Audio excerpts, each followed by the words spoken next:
Au cœur de la France, il existait un lieu que les cartes ne nommaient pas et que les voyageurs ne trouvaient qu'en se perdant. On y arrivait par une route étroite bordée de platanes anciens, leurs feuilles murmurant des secrets au vent. À l'aube, la lumière s'y posait avec douceur, comme si le soleil lui-même avait appris la politesse. Les collines ondulaient lentement, couvertes de vignes patientes et de champs dorés où le temps semblait marcher pieds nus. L'air sentait la pierre chaude, la lavande sauvage et le pin qui levait dans des fours invisibles. Le village reposait autour d'une place ronde, pavée de galets lissés par des siècles de pas. Une fontaine chantait sans fatigue, son eau claire reflétant le ciel changeant. Les maisons, de pierre blonde et de volets pastels, se tenaient serrées les unes contre les autres, comme pour se tenir chaud l'hiver et partager l'ombre l'été. Aux fenêtres, des géraniums éclataient de rouge et de rose, et les rideaux bougeaient doucement, respirant avec le jour. Ici, les heures ne se comptaient pas, elles se goûtaient. Le matin s'ouvrait sur le tintement des tasses et le rire discret des voisins. Le café fumait sur les tables de bois, accompagné de croissants encore tièdes, dont le beurre fondait au premier toucher. Les conversations prenaient leur temps, s'étiraient, s'arrêtaient pour laisser passer un chat indifférent ou un rayon de soleil plus audacieux. On parlait de la pluie qui viendrait peut-être, de la vigne qui avait bien donné, de la douceur d'une nuit trop courte. À midi, les ombres se faisaient plus nettes et la chaleur s'installait sans brusquer. Les marchés offraient leurs couleurs, tomates gorgées de soleil, pêche au parfum sucré, fromage aux croûtes nobles. Les mains se tendaient, se saluaient, se reconnaissaient. Les repas devenaient des fêtes simples, où l'on partageait un plat, une histoire, un silence heureux. Le vin coulait lentement, jamais pressé, comme s'il savait que l'ivresse la plus rare était celle de la présence. L'après-midi invitait au repos. Les volets se fermaient à demi, laissant passer des traits de lumière qui dessinaient des chemins sur les murs. Les cigales prenaient la parole, et leur chant continu enveloppait le village d'une vibration ancienne. Dans les jardins, l'ombre des figuiers accueillait les corps fatigués. On lisait quelques pages, on s'endormait sans culpabilité, on rêvait d'un autre temps qui ressemblait étrangement à celui-ci. Quand le soir approchait, la vallée se teintait d'or puis de cuivre. Les vignes prenaient une gravité nouvelle, et le ciel s'ouvrait comme une promesse tenue. Les cloches sonnaient, non pour appeler, mais pour rappeler que la journée avait été pleine. Les terrasses se rallumaient, les bougies vacillaient, et les voix reprenaient, plus douces, plus profondes. On parlait d'amour sans l'annoncer, de départ sans tristesse, de retour sans surprise. La nuit, enfin, offrait son manteau. Les étoiles semblaient plus proches, comme si elles avaient choisi ce lieu pour descendre un peu. Le silence n'était jamais vide, il respirait. On entendait un pas tardif, une porte qui se ferme avec soin, le vent qui traverse les feuilles. Dans les chambres, les fenêtres restaient entr'ouvertes, laissant entrer la fraîcheur et les parfums.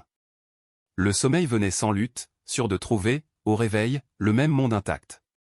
Ce paradis n'avait rien d'extraordinaire, et c'était là son miracle. Il ne promettait pas l'éternité, seulement l'instant juste. Il ne demandait pas d'être possédé, seulement d'être habité.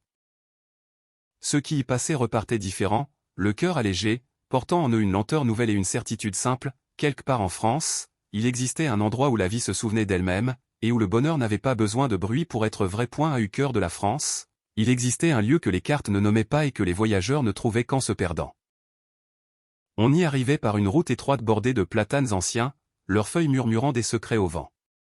À l'aube, la lumière s'y posait avec douceur, comme si le soleil lui-même avait appris la politesse.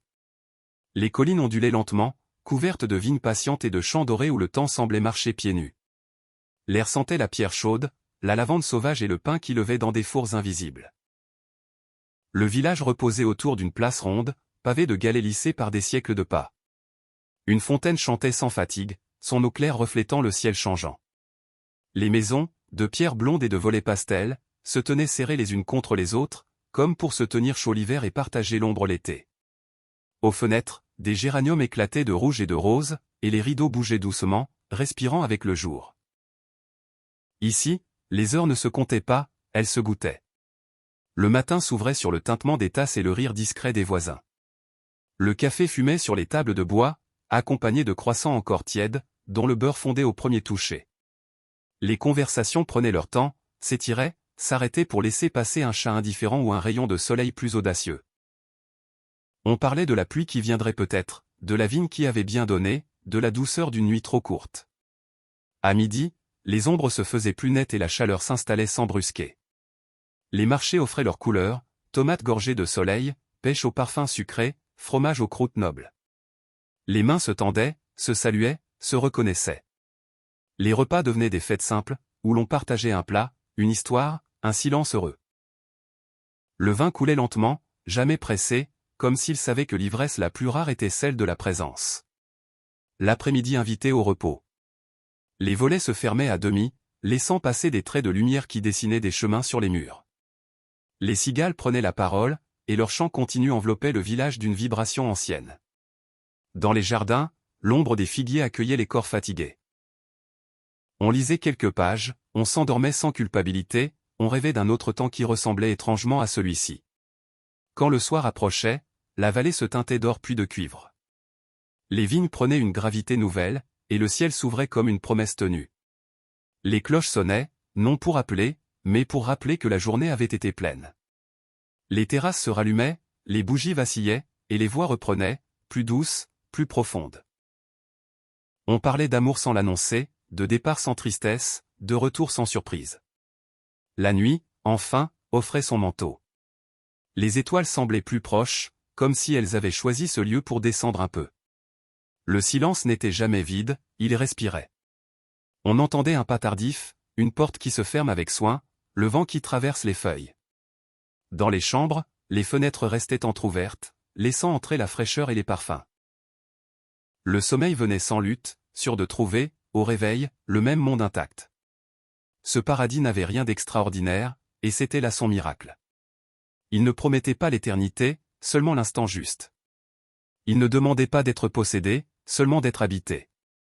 Ceux qui y passaient repartaient différents, le cœur allégé, portant en eux une lenteur nouvelle et une certitude simple. Quelque part en France, il existait un endroit où la vie se souvenait d'elle-même, et où le bonheur n'avait pas besoin de bruit pour être vrai.